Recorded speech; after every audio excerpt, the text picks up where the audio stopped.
il y avait une table qui faisait les 2 tiers de la salle. Au-dessus de nous, un plafond à caisson et pendentif. Chaque emblème représente une ville française où il y avait un lycée en 1885.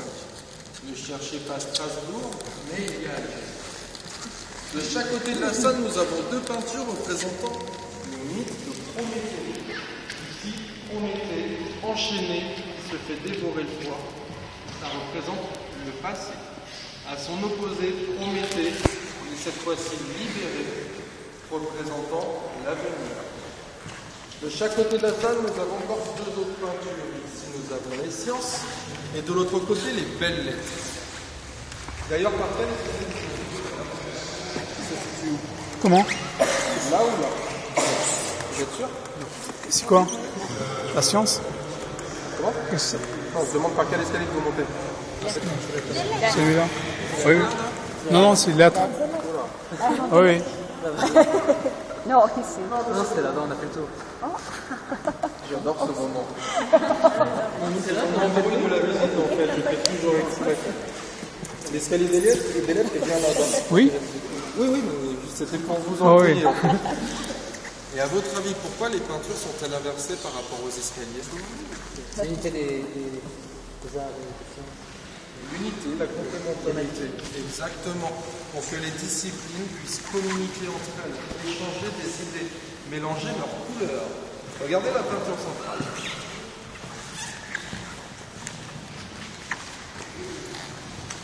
C'est une... Pas de flash s'il vous plaît, surtout avec ce tableau.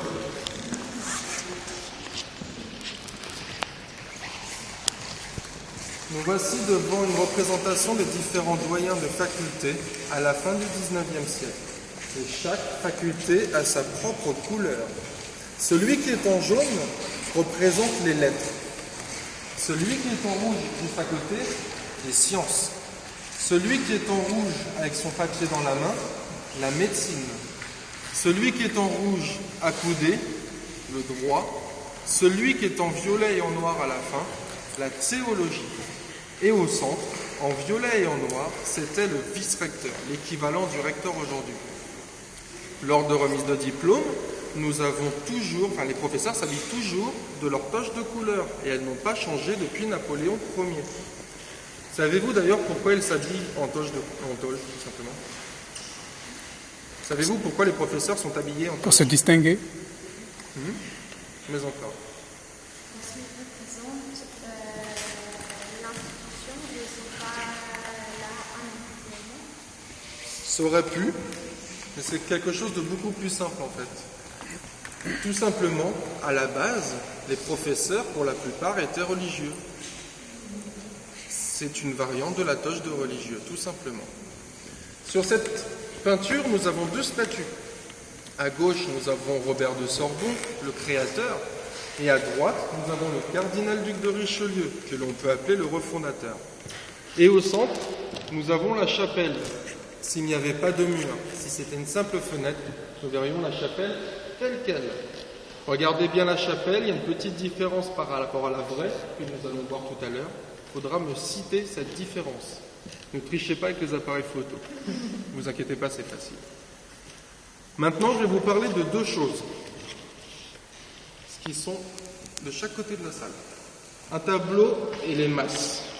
En temps ordinaire, ces deux, les masses et le tableau sont dans une autre salle. Là, ils sont de sortie et autant en profiter.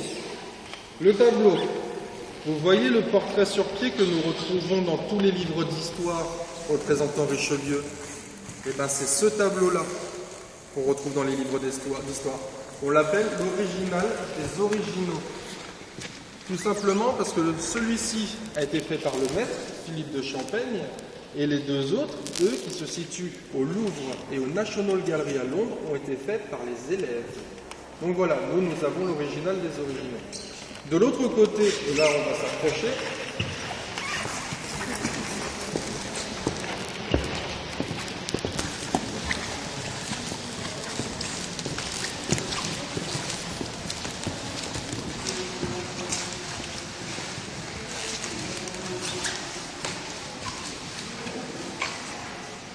alors ça, Je vous présente en fait les masses universitaires, ce dont je vous ai parlé tout à l'heure.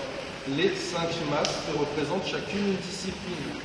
Alors ici, au centre, nous avons la masse de droit, la plus lourde, 7 kg. Ici, nous avons la masse des lettres. Ici, la masse de médecine. Derrière, la masse de pharmacie. Et ici, la masse des sciences.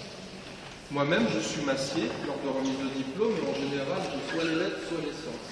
Mais ce sont les masses utilisées lors de remise de diplôme, et elles datent de Napoléon Ier. D'accord?